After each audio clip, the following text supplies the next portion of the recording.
the Sierra Leonean president, of course, President Julius Maada Bio, last evening has took to this podium to address the nation, where he declared a national emergency on drug and substance abuse, emphasizing the urgency with a repeated enough is enough. Now, according to the Sierra Leonean leader, his nation faces an existential threat due to the devastating impact of drugs and substance abuse, particularly the synthetic drug use. Now, let's take a listen to President Maada Bio in this insight. My fellow Sierra Leoneans, our country is currently faced with an existential threat due to the ravaging impact of drugs and substance abuse, particularly the devastating synthetic drug, Kush. We are witnessing the destructive consequences of Kush on our country's very foundation, our young people, in spite of our government's effort to stop the proliferation of drugs and substance abuse in Sierra Leone. This deadly Kush, which knows no boundaries of class, ethnicity, gender, or religion, is taking a devastating toll on our communities, tearing apart families and robbing us of our future leaders. The deterioration and alarming mortality rate of our young people due to the addictive use of Kush is no longer acceptable. As a government, we say enough is enough. As a nation, we say enough is enough. It is my solemn duty as your president,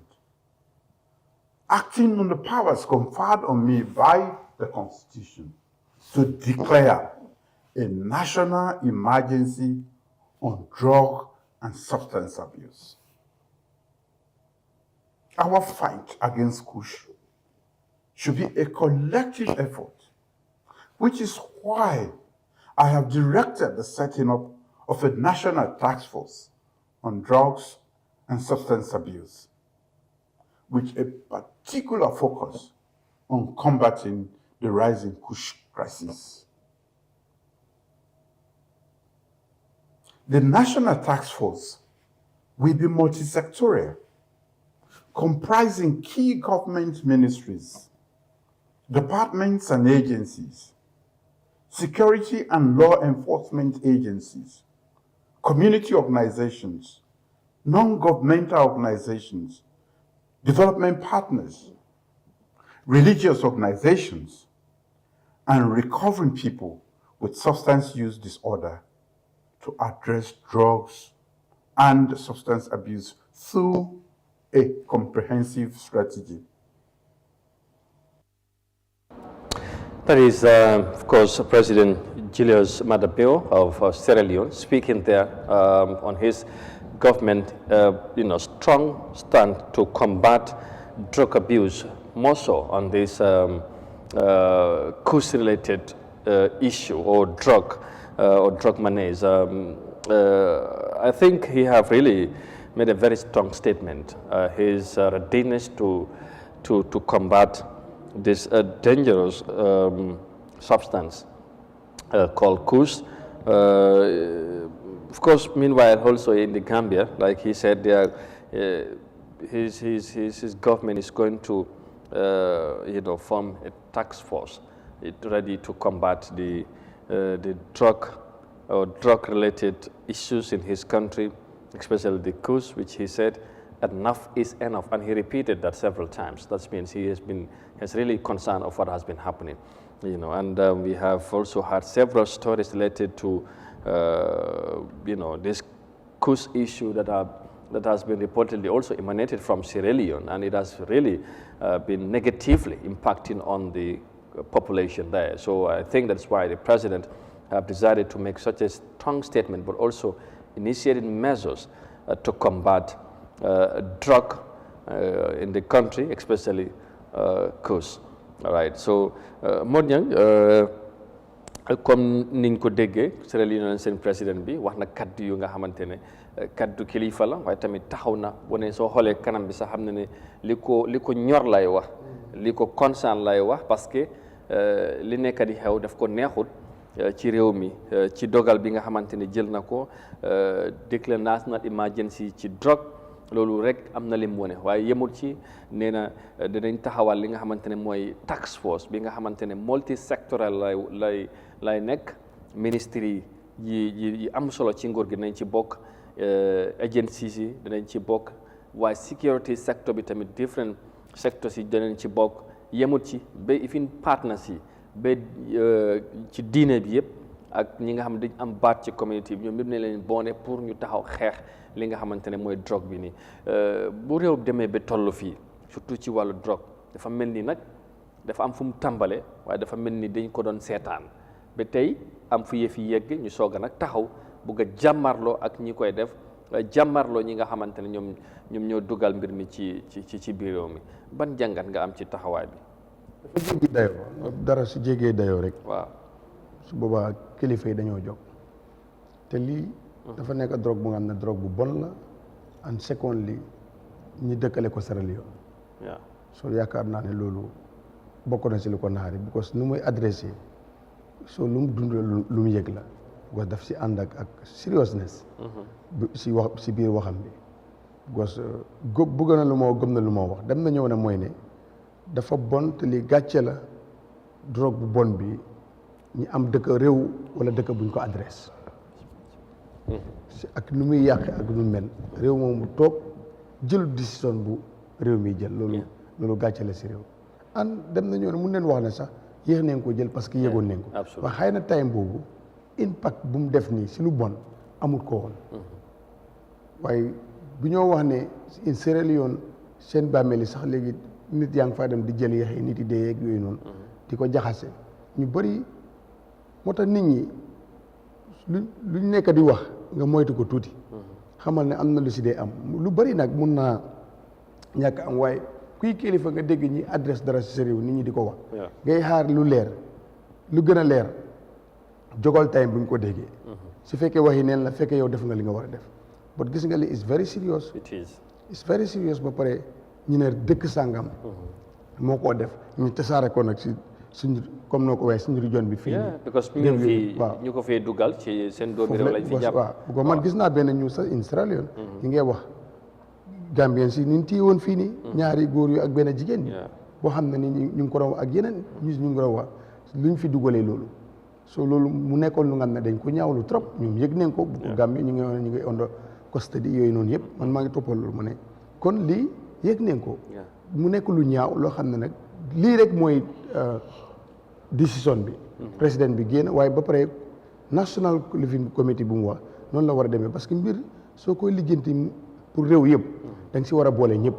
si diine bi ak ñu am baat daf ko yaatal diine yi kilifa aada yi su ko defee xeex boobu noonu dafa mut ba soo séparé tuuti rek wala nga jël sécurité rek du mut parce que lii problème bi nit ñi si communauté bi leen nekka nit ñi koo def si ñu foofu lañ jógee si ñu bokk si national committee boobu foofu lañ jógee soo ñooñu ñooy gën a mun a gaaw a xam exactly di problème fu mu nekk ñu xeex bi ñoo ko gën a gaaw a mën a xeex bot bu mu fa yem ñu xeex ko si boode yi ba pare yeneen réew itam am nañ si jàngee xeex loolu noonu gos dafa nekk lu nga xam ne nii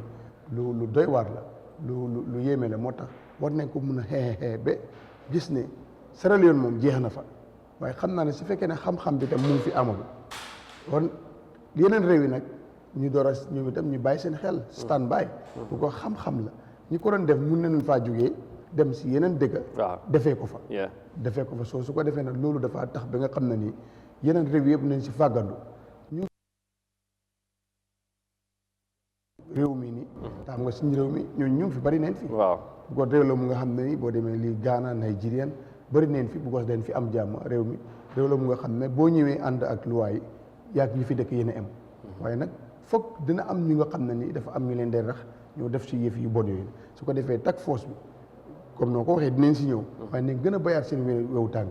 bàyyi xel bàmmeel yi ba pare itam bàyyi xel nit ñi ñoo gis ba nga xam ne ni mun right now décision bi dina tiital ñu ko doon def foofu daneen tuxu wala ñu bàyyi wala ñu jàppaleen te xam-xam la mun nañ ko ñëw ak seen xam-xam tukkeeg moom indi ko feneen defee ko fi te nag ñun suñu réew mi ñun dem daanaka di seen réew la amee ñun lu si nekk balaa si tàmbali gi duñ ko téye bu toj toji amee si leen ko door a téye fekk yàq na lu mooy yàq so loolu dina jàngal yeneen réew bi décision bi ñu close suñu boode si taxaw boode si ba nga xam ne ni saag yeeg xëmb yi yëpp dinañ ko ceg pour gis ne stop neen dis lii parce que lii man duma ko dee oyee drogue poison laa ko dee naan dee wala tox dee wala fóon dee loolu poison la xeeti poison la rek bu ñu indi parce que lu bon nañ ko defaree soo waruñu entité benn duñ mayee benn chance buñ mayee benn chance sax pour jéem a jox lii mu fee am place bu mu fi dëkk amu fi place parce que nekkul lu baax mu ngi yàq si ndaw ñi te dafa bëgg a continuer di yàq si ndaw ñi am loolu duñ ko compromise waaw xaw ma nag ndax génération bi fu jamono toll moo lëj xaw ma jamono moo lëj xaw ma la mooy problème parce que affaire drogue bii nii dem na ba ifin réew mi mel ni tamit Kenya waaw foog naa dem ma keroog maa ngi koo wax raw naa fi story bi nga xamante ne ñoom sax sàngara la nga xam boobu tamit locally made la ñoom foofu lañ koy defar boobu tamit président bi moo jóg ba di ko wax ak ñeneen di ñoom tamit duñ seetaan muy faagagal seen ay génération ay nit ci réew mi parce que boobu tamit boo ko naanee def lay gumbaloo sa bot yi yàq keres am na kenn ki man ni ñu koy si dem na ba mu du gisati wala mu rey la nga da nga koy naan ba dee am na keneen dama dee ba jabaram dañ ko ficco ci story bi daf ko naan ba xamatul li moo def mu ne ko demal hôpital mu ne ko demut mu siisu ba mu mujjee ñàkk ak bakkenam soo président bi jóg mu ne loolu tamit duñ ko seetaan fi ñu koy doon jaayee dañ fa dem di tëj place yi yeneen ñi di ko di tas di daanal lépp ne loolu dañ ko kanteem ci réew mi parce que duñ ko seetaan so loolu leneen la léegi réew bu mel nii comme Sierra Leone ñun bu liy duggee si ak léegi ci réew mi tuuxi doona bu mu fi def bari na donte ne sax suñ police bi car macha allah jóg teel nañ cee dog te wàññeeku na tuuti waaye Sierra Leone dañ yàgg di dégg mbir mi foofu la tàmbale te mu ngi def yu gannaaw nga gis ay vidéos yuy tasaaroo si àdduna bi social media bi mu doon lu yéeme mu doon lu doy waar ba tey président bi démb la soog a wax boobu taxawaay tamit parce que dafa mel ni tuuti ñu bàyyi ba daan bi romb ñu soog a door ci watat waaye ndax taxawaay ak kaddu yi mu wax yaa ngi wax ne léegi ñu koy def dañu ragal waaye bul fàtte tamit lii dafa ànd ak xaalis business la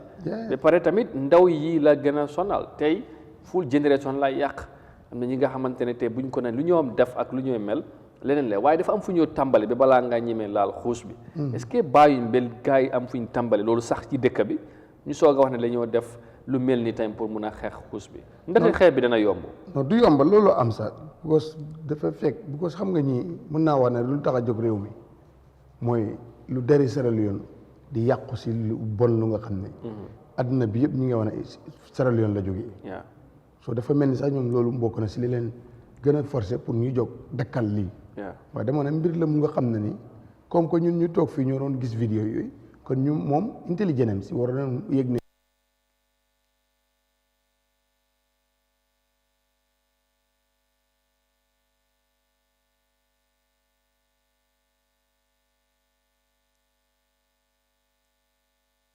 ñu roole lu bëri seetaan ba mu ëpp nga door a ñëw comme ñun suñ gars yi ni ñu koo defee fii dafa mel ni ñoom xaw ma ndox loolu seen jukko la waaye affaire bii itam ñoom itam da si mel dañ si seetaan ba mu ëppi loxo gi mooy réew yëpp di ko ŋawtee ne Sierra Leone la jógee loolu tam dafa yàq deri réew loolu bu amee président bi dina génn te dafa mel ni loolu moo tax mu génn ay jëf yu ñaaw la yu bon xeeti drogue bu bon bu nga xam ne ñu koo defaree gàcce la ñuy dégg na si réew bi benn réew leen ko defaree waaye gàcce la itam muy lu bon la muy jógee si réew yooyu di dugg si réew spécial ñun duggal si na si réew mi fii parce que li koy dëggal mooy ñi si jàpp doomi réew yi fi ñoo woon la jógee la kon loolu dafa firndeel ne foofu la jógee parce que ñoom leen ko téye ñaari góor ak jigéen soo ñu amee ko mu nekk lu bon loo xam ne ni am na xaalis am na ñi nga xam ne ni nu ñu amee xaalis rek baax na gos tey loo xam ne ni fexe nga ba defer ko su ko nit laalee yàqu bu làmmiñam bu yéexee am ndimbal dee waaye yow nga xam loolu ba pare di si continuer ba xaalis bu mu si am ba am na ñu nga xam ne nii moom lii moo xaw ma dafa ëpp sax turi blood money sax ëpp na loolu sax waaw xamal life money teg life somebody life money xam nga noo ko utooy waaye amul tur daal lu ëpp la so loolu nag li nga wax dëgg la xaalis daf ci nekk so lu xaalis nekk xeex bi du yomba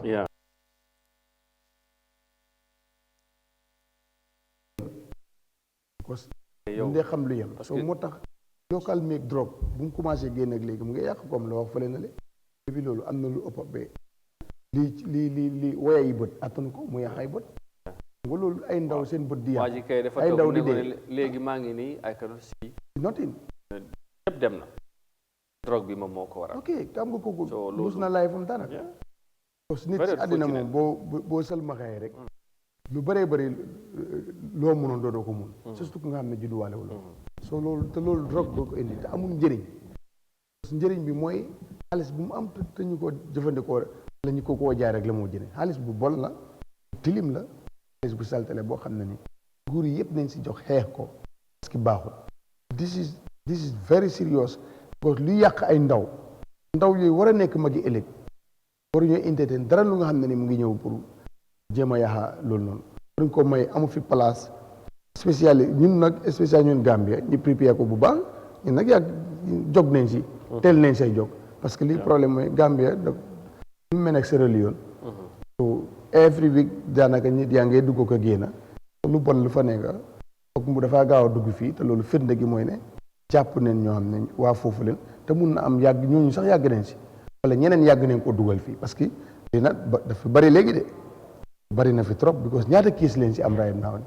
yow yi nga yëg ak yi nga yëgul bari na trop yoo xam ne ñooñu ñàkk ñu si yéex a am dimbali yëpp ñàkk na seen bakkan kiisam yëpp dee la nga si dee gis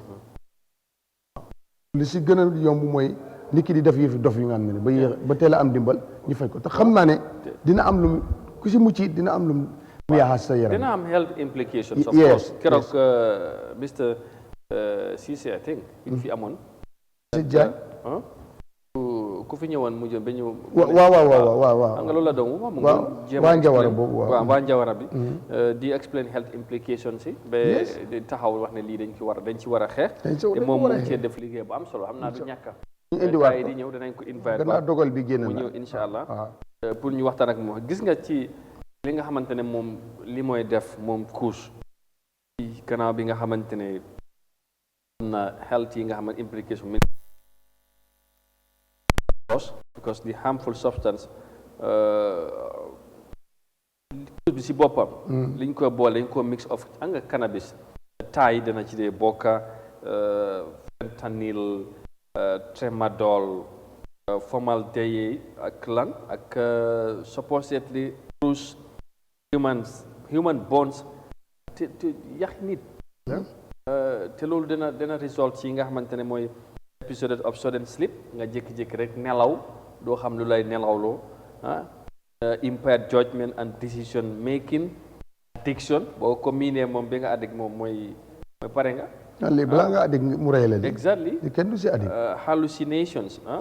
leading to a dangerous behaviors boo ko jëlee moo tax ngay def ñaawteef wala mbir yi nga xamante ne mooy loolu such as mën ngaa jékki-jékki rek dox ci trafic bi di def yi nga xamante ko ngi gisoon waa ji boobu lu sa xel daj rek nga tëdda ci kaw tali bi nga ne yaa ngay